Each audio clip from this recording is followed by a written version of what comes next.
I can explain.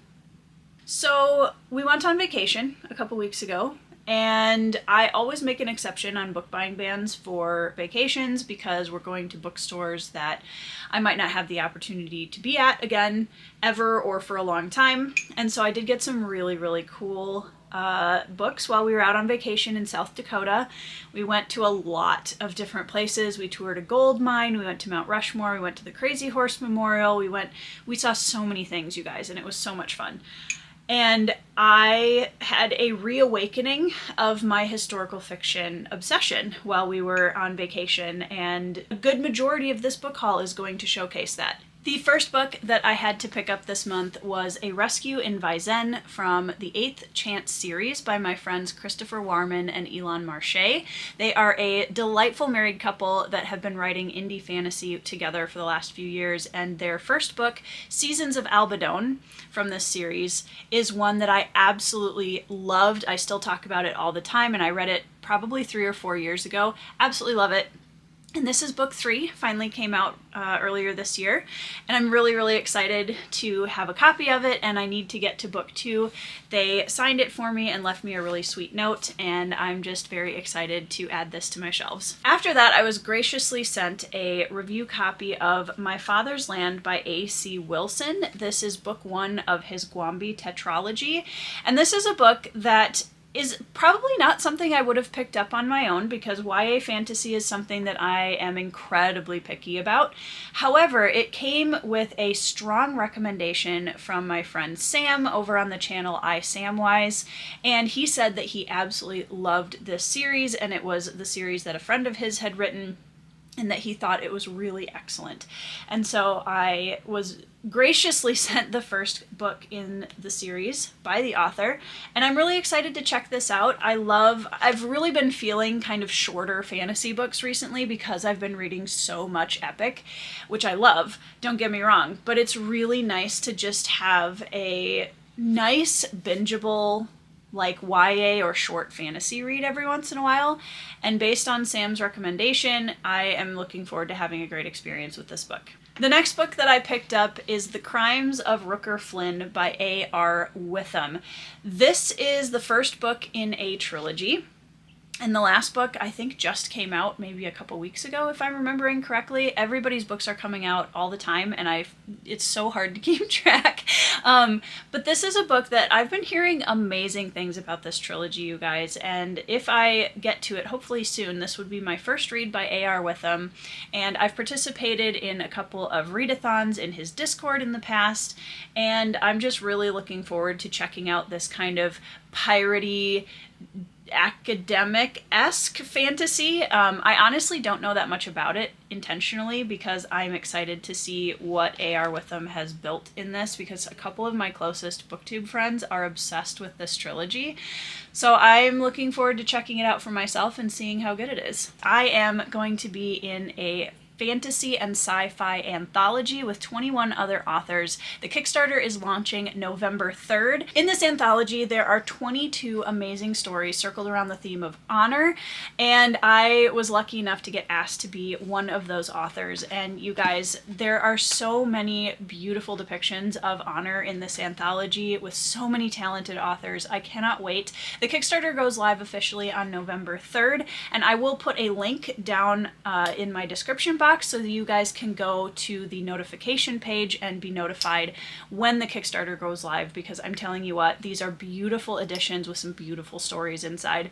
But because of that, I've been kind of slowly acquiring books of some of my fellow authors in the anthology that I haven't had the fortune of reading yet. And the first one I picked up was actually a romantasy. I know, like, nobody panic.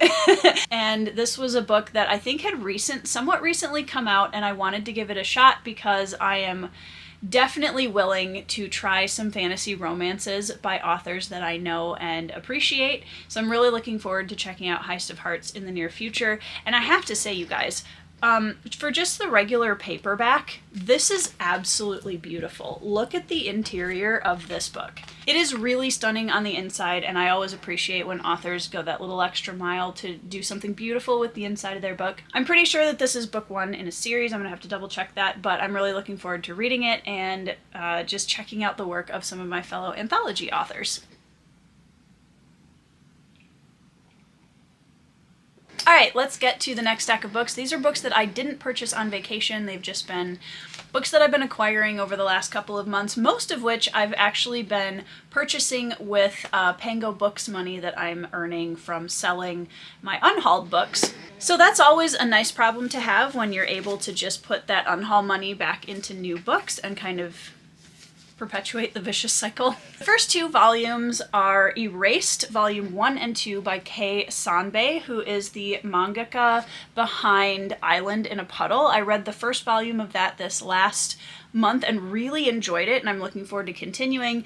And I've heard amazing things about this series specifically. So these are the omnibus editions. I think they have 3 volumes in each. This is the story of a young man who gets thrown back into his younger self in order to stop the death of a classmate.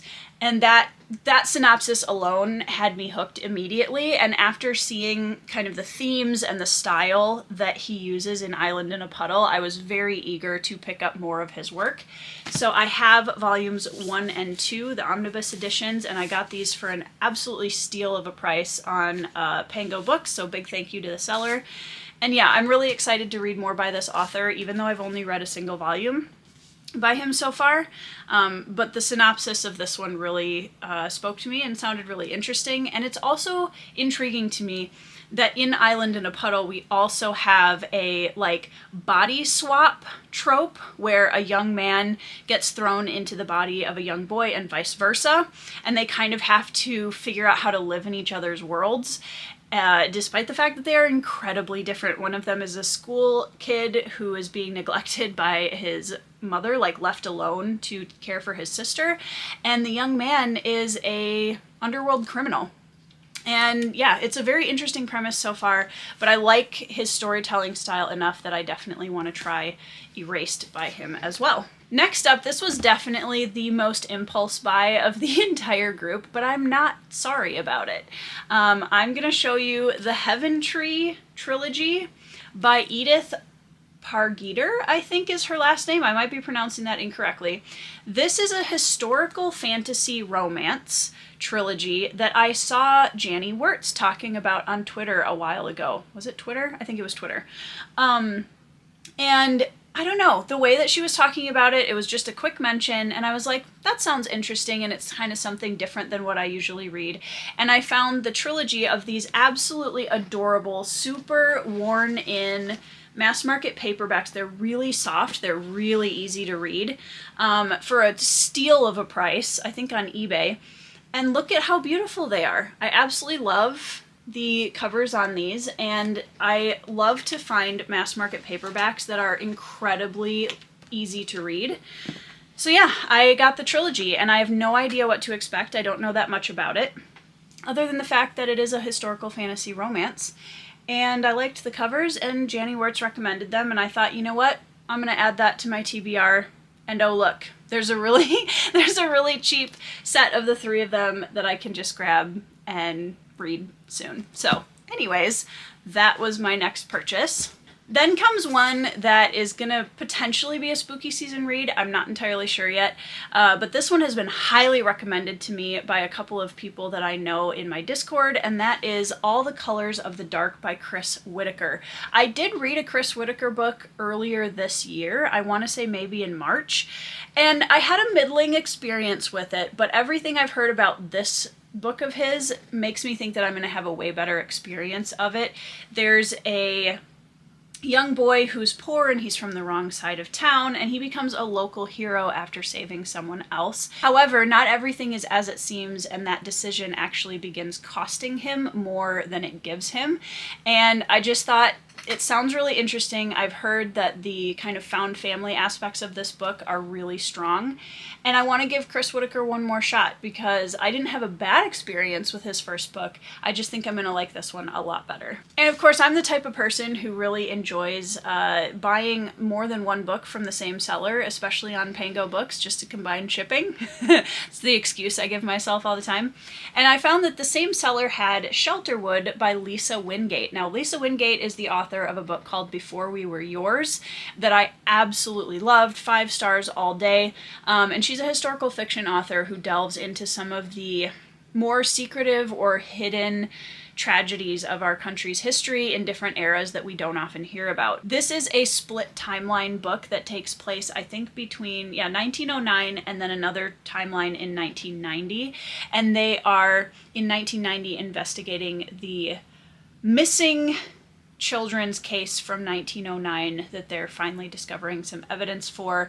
And I think it's going to be a really heavy read, but Lisa Wingate is so good at telling these stories in an incredibly human way and making them really gripping and making you think and really making you sympathize with the plight of the characters in a way that doesn't feel sensationalized, which is something I always really like. So yeah, I saw that she had a book in the shop by Lisa Wingate and decided to give it a shot. Next is another book that I have been recommended so many times, you guys, so many times. And I don't even know that much about it other than the fact that I think it's a dystopian, pretty sure. And that is Station 11 by Emily St. John Mandel. I have heard so many good things about this book, and specifically people recommending it to me because of the themes that I really enjoy. This is a story that tackles themes of fame and found family, and I do think that there's a split timeline as well, where we get flashbacks into some of the characters' previous history. And I am going into it pretty blind, but I'm really excited to try it because of the sheer number of people who've been like, Tori, I really think you should try this book. I think you're going to love it. So, Station 11 finally came home to me, and I'm really looking forward to checking it out. The next one is a book that I just basically upgraded because I had the mass market paperback and I wanted the trade paperback because I am upgrading a lot of my mass markets when I can. And that was Agatha Christie's And Then There Were None, which I am planning on reading in October, so I wanted to make sure that I had a more comfortable version to read. It's pretty short in the trade paperback edition, but this will be my first Agatha Christie read, and I could not be more excited, you guys. I'm so excited to finally try this and try her work, and I've heard that this one is really excellent out of her whole canon. So now I have a comfortable version to read, and I am really hoping to get to it here in October. Next up, I got Lonely Castle in the Mirror by Mizuki Sugimura. This is a story about a young girl who's having a really hard time at school, and she gets pulled through a mirror portal into a fairy tale castle where she is guarded by a mysterious girl in a wolf mask. And I'm guessing that this one's going to be a little bit of magical realism. One of the blurbs on the back says that it is a Studio Ghibli-esque work of Japanese translation that lays bare the anxieties and desperation and the small triumphs of adolescence. So again, it's another Japanese translated novel, which you guys know I love on this channel, and I'm really looking forward to reading this. And I just think I'm looking for the kind of atmosphere that I think this book is going to give me, and it sounds amazing, and yeah, I think it's going to be really good. And then last but not least in this stack is actually the main reason why I put in my small book outlet order that the last couple of books were in, because I'm a sucker for really beautiful editions of my favorite books, and I'm not a collector in the sense that I can't stop myself from buying special editions. I'm actually pretty good about that. But they had this version of Frankenstein on Book Outlet, and it wasn't very expensive. It was like $13. It has these beautiful copper foiled edges. It has these like gears and kind of steampunk-esque cover with all the foil on the back, and it's just really beautiful. They do also have this incredibly tacky lightning end paper, which I don't love, but I also do because it's so tacky. And it's beautiful. It has a really nice ribbon bookmark. The pages are really heavy, nice quality, and it was just pretty, and I wanted to add it to my collection of Frankenstein copies, so I did. Alright guys, let's talk about the books that I got on vacation because I'm so pumped. The historical fiction and nonfiction nerd in me was fully awakened on this vacation out west, and with all of these monuments and memorials and just kind of being immersed in that world for a week was so good. It was so fun. It was such a good trip, and I could have bought at least triple this amount of books, but I tried to be good and I still wasn't. So, but it was really cute because my dad sent along some fun money for me, and he knows if he gives me fun money that there's a very good chance that it's going to be spent on books, and shockingly it was. But the first one that I purchased was actually from the Crazy Horse Memorial Bookstore, and that was Bead on an Anthill by Delphine Redshirt. This is the story, it's a memoir of her childhood growing up as a Lakota girl, and I'm actually already like a third of the way through it, and it's really interesting. She's very straightforward. She's weaving in a lot of the Lakota language, which I think is really cool. She's giving us so many of the words from her language and what it means. And I'm such a language nerd that I love that aspect of this already. And it's super short, but really interesting. And she's kind of exploring the differences between traditional Lakota culture and lifestyle and the way that she grew up in a slightly more modern setting. So yeah, I think that it's super interesting so far, and I've been enjoying kind of slowly making my way through it this month. Next up is a book that's actually translated from its original Norwegian language, and that is Giants of the Earth by O.E. Rolvag. I don't think I'm saying that completely correctly, but this is a story. It's actually written, I think, in the 1950s or 40s. I can't remember exactly when it was first published. I'm sorry, 1927. And this story is a saga of pioneers on the prairie who were Norwegian immigrants to the US. And that's a big heritage thing for me, and I've never read any historical fiction about Norwegian pioneers, so I thought that would be really, really cool. And it's the story of one family. And just kind of, I'm assuming, kind of a lifetime saga. But I loved the fact that it was translated from the original Norwegian, that it's like, this is the real deal, you know? And for me, having a lot of Norwegian history in my background, this was definitely one that I wasn't about to leave behind. So recently in May, I released my first book in a fantasy western series called the Shade Silver series, and the book was called Cold Silver for Souls. There are links to all of my books down in the description box if you want to check them out. But this next book was actually one that I picked up for research, but it's going to be really fun research, and I can't wait. And that is called Assault on the Deadwood Stage, Road Agents and Shotgun Messengers. And this is all about the perils of the stagecoaches and shipping valuables and goods from one place to another. And I'm just really, really excited to read this. It's going to be a fantastic just research read for me as I work my way through my late 1800s adjacent inspired fantasy western series. Next up is another one that I bought at the Crazy Horse Memorial Bookstore, and that was The Killing of Crazy Horse by Thomas Powers. This is one, I know a little bit about the life of Crazy Horse from studies when I was growing up. However, I don't know as much as I would like to.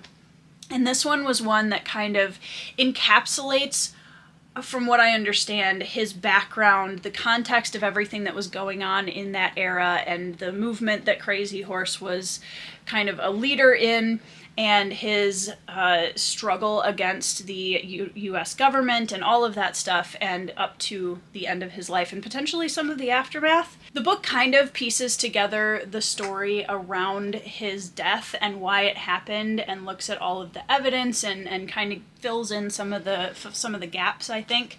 But yeah, this one looked really, really interesting, and again, it's an era of history that I would like to learn more about, especially after going through the museum, which is beautiful. If you guys ever get the chance to go to some of these museums out in South Dakota, the Crazy Horse Memorial Museum, the Mount Rushmore Memorial Museum, just incredible, incredible work by the people that have built those and are putting them together. But yeah, so this one I think is going to be really interesting and enlightening about Crazy Horse and the final years of his life. Next up is one that is going to be a really tough read, but it's again something that I really would like to learn more about. I know some about this. But it's the history of the Trail of Tears and the Cherokee Nation, and the horrific events that surrounded their tribe's treatment at the hands of the government at the time. And it's not a very long book, but it's, again, an era of history that I know a little bit about, but I'd really like to dig in a little bit further and read more about the specific events and characters of that story. Yeah, so this was another one that I picked up at the Crazy Horse Museum. Finally, when we went to the visitor center at Mount Rushmore, I decided that I wanted to pick up a couple of books on some of the presidents that are represented on Mount Rushmore. So the first one that I picked up is called Valley Forge by Bob Drury and Tom Clavin. This is a book that doesn't look at the big picture of George Washington's life and his rise to presidency and all of that, but it does look at specifically a point in time when the American Revolutionary Army was really failing. It was not doing well. It looked like there was defeat just over the horizon. And George Washington really turned the entire army around when he also was at kind of a low point in his life.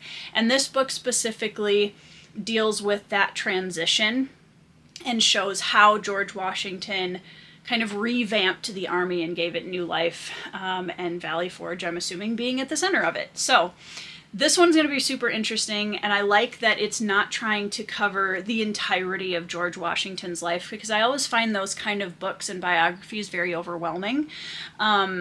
But I think this one is going to be a really good look into something, again, an era of history that I don't know as much about as I would like to. Speaking of biographies, this is one that is called The Rise of Theodore Roosevelt, which apparently is lauded very highly as one of the definitive biographies of him as a president. And it kind of merges all of the different versions of him as a person and how he became president and all of the different hobbies and passions and occupations that he held to get him there, which I think is going to be super interesting. And while we were at Mount Rushmore, it was very cool because there was a park ranger that came out before the lighting ceremony that we went to at that evening. And she did a discussion on conservationism, which is really impactful and really cool. And she talked about how important it is and why Teddy Roosevelt specifically was so passionate about conserving our lands and the different monuments throughout the country and making sure that we preserved nature as much as possible for future generations. It was a really beautiful presentation, and it made me really look forward to checking this out and just finding out a little bit more about him as a president, because I honestly don't know that much, and I look forward to reading this and finding out more. Next is The Hymns of the Republic by S.C. Gwynne. This is the story of the final year of the American Civil War, and as somebody who was raised in a very history-loving household, my grandfather was one of the world's leading experts on the Minnesota 1st Regiment in the Civil War, so I grew up listening to war stories. I grew up listening to stories of the Civil War, of World War II, all of this stuff. And the final year of the Civil War, ironically, is probably the part of the Civil War that I know the least about. And what I loved so much about this and why I picked it up right away is because it mentions Clara Barton, who was a very strong-willed, resourceful, amazing little woman who completely revolutionized the way that wounded soldiers were taken care of on the battlefields of the Civil War toward the end. And my grandparents actually used to give presentations about Clara Barton to local schools and libraries. And so when I saw her mentioned in the synopsis as being one of the major figures of the last year of the Civil War, that made me want to pick up the book even more, because it's very rare that I see Civil War books mention her specifically. So I'm excited to read this and learn a little bit more about probably the year of the war that I know the least about. And last but not least, I picked up one called Lincoln's Spies by Douglas Waller. This is literally about Lincoln's spy network during the Civil War, which I thought would be super interesting. It talks about Alan Pinkerton and the Pinkerton detectives. There's a woman named Elizabeth Van Lew who apparently operated a very covert spy ring in Richmond, Virginia during the Civil War. She was a rich heiress and she kind of used that as a cover to run her spy network. So this book is going to go through a lot of spycraft and espionage and sabotage and all of the things that were kind of going on undercover during the Civil War from Lincoln's side, which I also think is going to be incredibly fascinating, and I'm really interested in learning more about Elizabeth Van Lew because I'd never heard of her before picking up this book. So yeah, there's going to be a lot of history reading in my future, but I'm very excited about that. As you guys know, I'm a huge history fiction and historical nonfiction lover, and I really want to get to more of that. So I'm looking forward to digging into some of these and learning, because you can never learn too much about history, in my opinion. That is my book haul, and I'm just so excited about all of these books. I can't wait to add them to my shelves. However, there will be an unhaul first because I don't have enough room on my shelves, which is, I can't believe I'm saying that. I just got these massive bookshelves and I don't have enough room. So I'm gonna need to do a big unhaul, which I'm actually also really excited about. So keep an eye out for that. I hope you guys are having a great week. I hope you are having some fantastic 5-star reads this summer, and I will see you in the next video.